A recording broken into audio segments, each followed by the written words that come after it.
A doutrina espírita é uma doutrina que tem tríplice aspecto, né? Tem um aspecto da ciência, científico, que nasceu de uma investigação dos fenômenos, e quem coordenou esse momento histórico, lá no 1857, um pouquinho antes, foi o professor Allan Kardec, que era um professor francês, né? Tinha uma experiência vasta no campo da ciência, era um homem bastante culto, e ele foi convidado a participar de algumas sessões que na época chamavam mesas girantes, e essas mesas girantes despertaram nele o interesse de conhecer que fenômeno era aquele que estava bem comum tanto em Paris como também na Europa.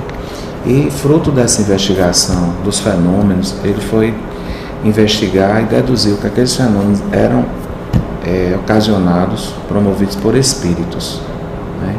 Então, esse aspecto da investigação, a gente chama de o aspecto científico da doutrina, que foi fruto dessa investigação que ele trouxe, então, as comprovações, a realidade do mundo espiritual.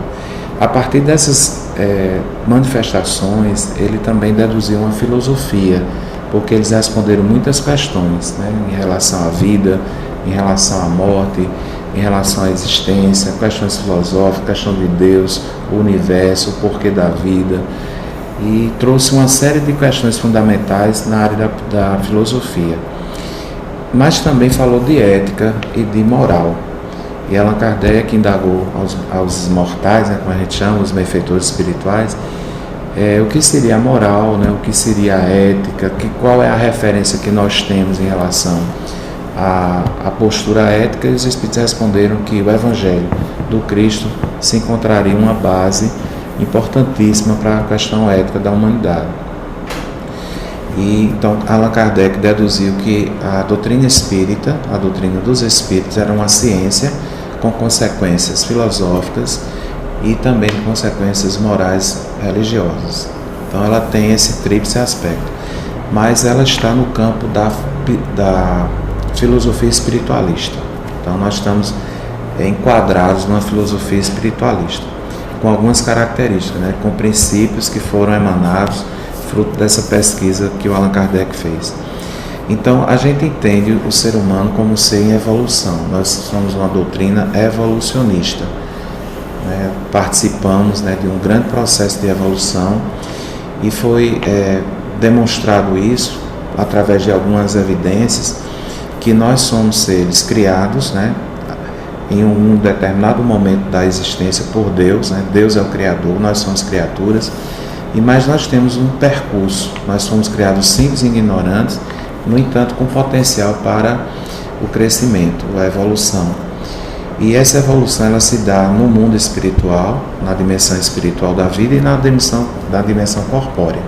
Então somos seres que somos interexistenciais, existimos aqui na forma de corpo, na forma corporal, e também existimos sem esse corpo, na dimensão espiritual.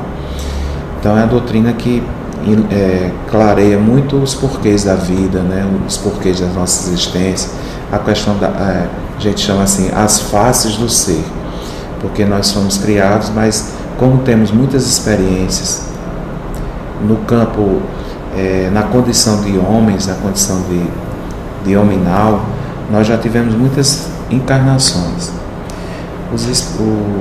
Os estudos apontam também em relação a essa questão da sexualidade, que a energia sexual é uma energia sexual que todos nós temos. Em 1857, Allan Kardec perguntou em relação a se os espíritos têm um sexo. Por exemplo, existe uma mulher espírito, mulher, espírito, homem, e a resposta foi não, que nós, enquanto espiritual, nós não temos essa polaridade que temos enquanto corpo, porque a polaridade homem-mulher está relacionada com o corpo. Espiritualmente, nós temos um outro tipo de percepção sexual. Então, existe uma energia sexual referente ao espírito, próprio do espírito. E na manifestação que nós vimos aqui, corporificados, a gente pode ter a polaridade masculina, a polaridade feminina. E o espírito vai, dentro das necessidades evolutivas, encarnar com uma ou encarnar com outra polaridade. Às vezes o espírito ele utiliza-se muita da polaridade masculina e tem necessidade de uma polaridade invertida. Então, às vezes, ele encarna como mulher com características masculinas e vice-versa. Encarna muito tempo como feminino, mas tem uma necessidade da polaridade masculina. Isso antecipou um pouco dos estudos de Jung, que fala sobre o ânima, o arquétipo ânima e ânimos, dizendo assim que todo homem tem um arquétipo feminino e toda mulher tem um arquétipo masculino.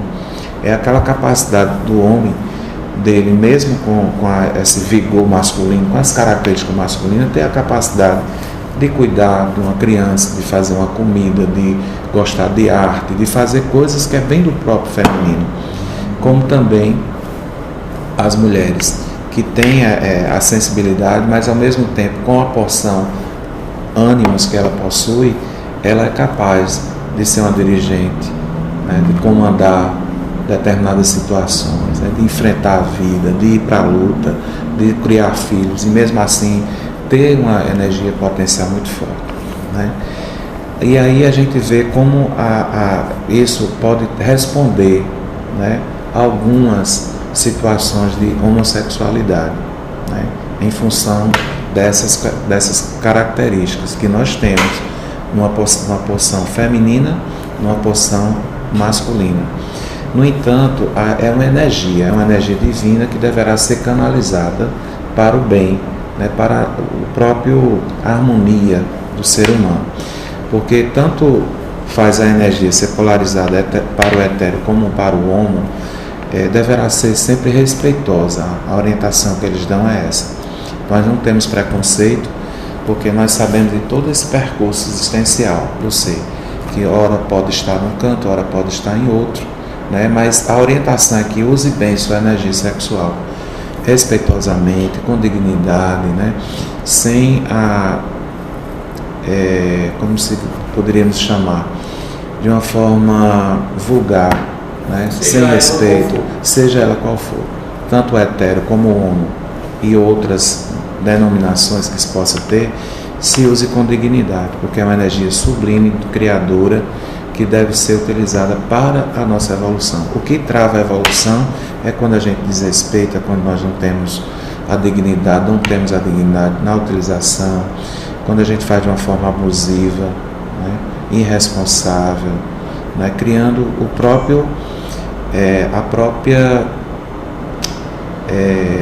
para o ser humano uma própria situação de desconforto espiritual, de traumas, de complexos, de vários tipos de situações no campo da psicologia, que você não se sente bem com a sua própria a utilização daquilo que é muito sagrado seu, que é a sua sexualidade, que é uma energia que todos nós já temos, né? Todos os animais têm, desde as plantas, né? As experiências mais primitivas das plantas já são ensaios de uma energia sexual, como nos animais e como nos homens, né?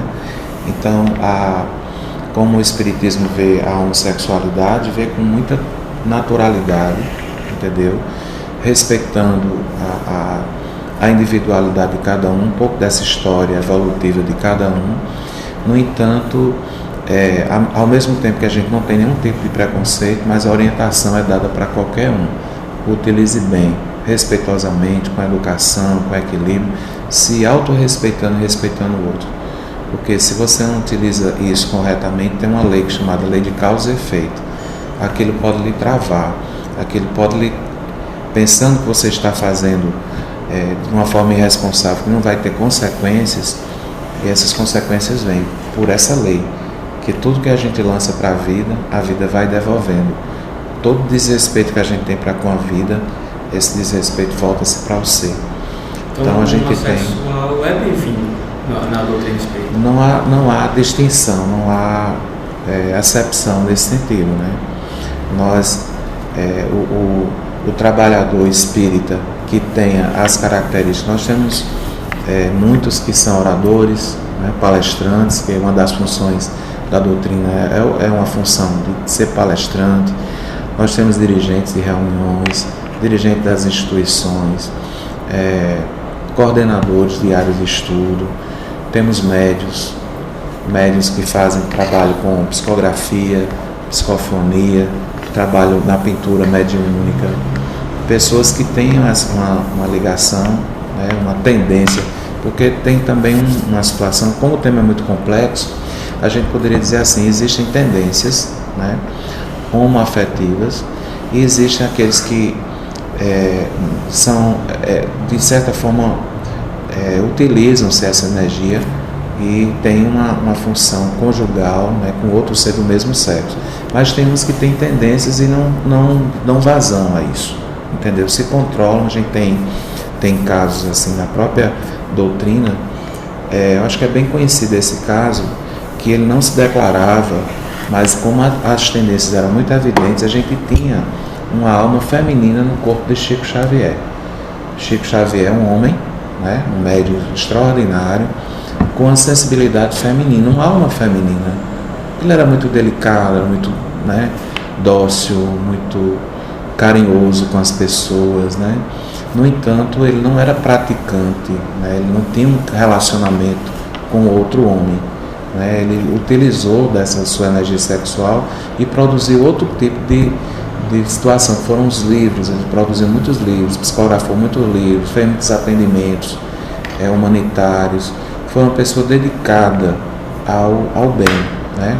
Totalmente dedicada ao seu próximo, à fraternidade, que é uma opção espiritual, né? Você tem uma energia, eu posso utilizá-la para minha satisfação, que é uma energia boa, uma energia criativa, posso utilizar, produzir filhos, ter relacionamento com outra pessoa e produzir, né, ter filhos, que faz parte da lei de reprodução, ou eu posso não querer isso, eu vou querer utilizar essa energia, canalizar para outro caminho, para a arte, para a ciência, para a filantropia, para a religião e por aí vai.